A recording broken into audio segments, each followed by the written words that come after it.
बदल रहा है, बारिश का मौसम शुरू हुआ है।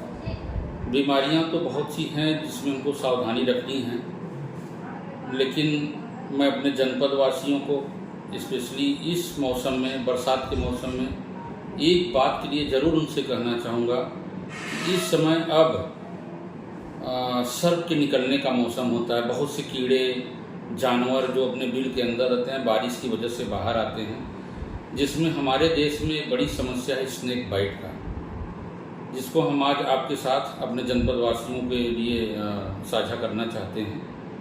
हम चाहते हैं कि जब भी कोई स्नेक बाइट का केस हो, पहली बात तो ये जानना ज़रूरी है, हमारे भारत में सिर्फ 20%, पूरे भारत पूरे वर्ल्ड की बात बता रहे हैं, सिर्फ 20% प्रजातियाँ स्पीसीज ऐसी हैं जो पॉइजनस या विनमस हैं, जिसमें से केवल 7% प्रजातियाँ ऐसी हैं जो ह्यूमन के डेथ का कारण बनती हैं। तो कोई डरने की बात नहीं है। 100 में से अगर देखा जाए तो सिर्फ 7% स्पीसीज प्रजातियाँ ऐसी है, पूरे वर्ल्ड की बात कर रहे हैं, जो डेंजरस होते हैं, जिसमें 3 प्रजातियाँ हमारे यहाँ बहुतायत पाई जाती हैं, जिसमें एक कोबरा है, एक कॉमन करैत है और एक वाइपर है। तीन प्रजातियां ऐसी हैं जिसकी वजह से हमारे यहाँ काफ़ी डेथ देखा गया है। इन सब में सबसे ज़्यादा साइलेंट किलर के रूप में हमारे यहाँ कॉमन करैत के देखा गया है, जो कि हमारे आसपास झुग्गी झोपड़ियों के पास, मकान के पास, ये जो ऊपरी का ढेर लगा रहता है उसके पास, ये सब जगह सूखे जगह रहती हैं ये, जिसकी वजह से इनका मात्रा सबसे ज़्यादा है कि स्नेक बाइट में ह्यूमन डेथ सबसे ज़्यादा होता है। तो हम आपको ये श्योर करना चाहते हैं कि सबसे पहले आप घबराएं नहीं। कहीं भी स्नेक बाइट हुआ है तो सबसे पहली बात ये, आप घबराएं नहीं, तुरंत पहली बात तो आप ये पहचान करें, हो सकता है वो स्नेक बाइट नॉन पॉइजनस हो। इसके लिए आजकल आपके पास हर आदमी के हाथ में मोबाइल है। हम ये नहीं कह रहे हैं कि सांप को मारिए, उसका फ़ोटो खींचिए, डॉक्टर को दिखाइए। किसी तरह दूर से भी, पास से भी, किसी तरह एक अगर उसका फ़ोटो ले लेंगे तो डॉक्टर को पहचानने में, ट्रीटमेंट करने वाले डॉक्टर को थोड़ी आसानी हो जाती है। अब आते हैं कि मान लीजिए कोई स्नेक बाइट हो गया है, तो जितने हमने देखा गया, जो हमारी ये 3 प्रजातियां जो मैंने आपको बताई हैं, उसके अलावा जो प्रजातियां होती हैं जब बाइट करती हैं तो 2 से ज़्यादा मार्क पड़ते हैं, क्योंकि पूरे जबड़े से पकड़ती हैं तो आपको लगेगा 3-4 निशान पड़ गए हैं जबड़े का। तो मोस्टली वो ज़्यादातर देखा है 99% नॉन पॉइजनस होती हैं, बहुत डरने की बात नहीं है।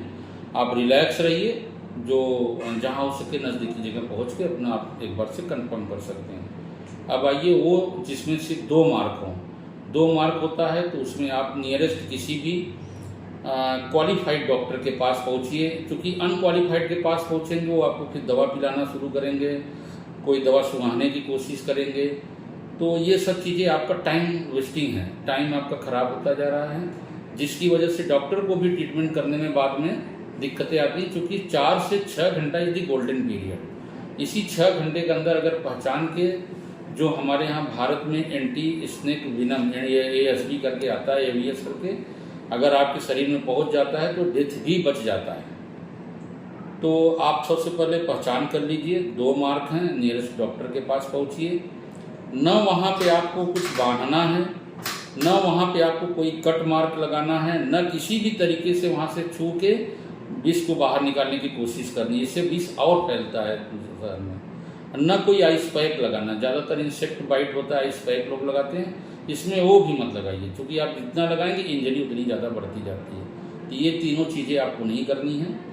इसके बाद आप किसी अस्पताल में पहुँचते हैं, डॉक्टर वहाँ पर अगर क्वालिफाइड डॉक्टर हैं वो पहचानने की कोशिश करते हैं, वो पहचान के ये देखते हैं अगर पॉइजनस है तो अपनी फिर तैयारी शुरू करते हैं। कुछ प्रकार के ब्लड टेस्ट भी होते हैं जो आजकल ये कंफर्म कर देते हैं कि हाँ किसी पॉइजनस स्नेक ने ही या जो विनम आपकी बॉडी में छोड़ दिया है।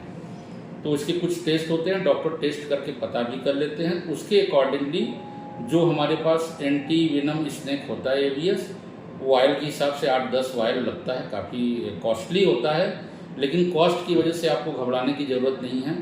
हमारे यहाँ, हमारे भदोही ज़िले में, भदोही के जनपद में जो हमारा ज़िला है महाराजा बलवंत सिंह, वहाँ पे ये वैक्सीन फ्री ऑफ कास्ट हम सब लोगों के लिए अवेलेबल हैं।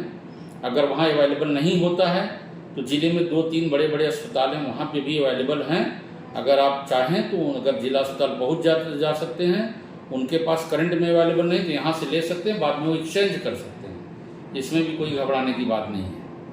फिर आपको जैसे स्नेक बाइट हो गया, 4 से 6 घंटे का टाइम मिल गया, डॉक्टर अगर पहचान लिए, उसका ट्रीटमेंट कर लिए, तो मैं आपसे वादा करता हूँ 99% डेथ रेट कम हो जाता है। बहुत होता है तो कुछ डिसेबिलिटीज आ जाती हैं, जैसे वाइपर है, ये हीमेटोटॉक्सिक होता है, इसको काटने के बाद ये नस में खून के थक्के जमाने लगता है, थोड़ा सा इसकी अलग वेराइटी है, इसको थोड़ा सा ट्रीटमेंट करने में थोड़ा तकलीफ होती है। लेकिन जो कोबरा है, करैत है, ये इसलिए खतरनाक है कि इनके काटने के बाद आदमी को पता नहीं चलता है, ज़्यादा दिक्कतें नहीं होती हैं, इसलिए वो देर में पहुंचते हैं अस्पताल में, इसलिए डेंजरस हैं।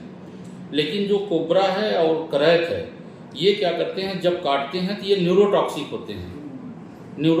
होते हैं। इस वजह से ये क्या करते हैं, थोड़ा आदमी सिम्टम लेट पहुंचते हैं। इस न्यूरोटॉक्सिक में क्या होता है, इनको पहुंचने में और न्यूरोटॉक्सिक के ब्रेन में पहुंचने में, फिर सांस लेने में डिफिकल्टी होती है, ब्रेन की डिफिकल्टी होती है, ये सारी दिक्कतें आती हैं। तो आप ये श्योर रहिए, नज़दीकी जिला अस्पताल में पहुंचिए, क्योंकि स्नेक बाइट बहुत कॉमन है, बहुत सारी डेथ भी होती है।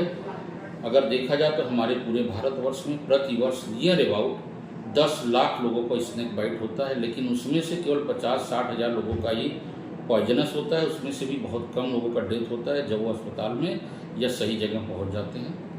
तो अपने सभी जनपद वासियों से ही आग्रह करेंगे, इस बरसात के मौसम में इन छोटे मोटे कीड़ों से, जैसे स्कॉर्पियन भी होते हैं, बिच्छू भी होते हैं, और सब कीड़ों से बचने की कोशिश करें। अपने आसपास के जो वातावरण है, जो जगह है, एटलीस्ट 10-15 फीट साफ सफाई करके रखें। गांव में थोड़ा लेट्रिन बाथरूम बाहर रहता है, पूरे रास्ते में लाइट का उपयोग करें, किसी तरह टॉर्च और लाइट लेके ही बरसात में निकलें, तो आपके लिए सुविधा रहेगा। जय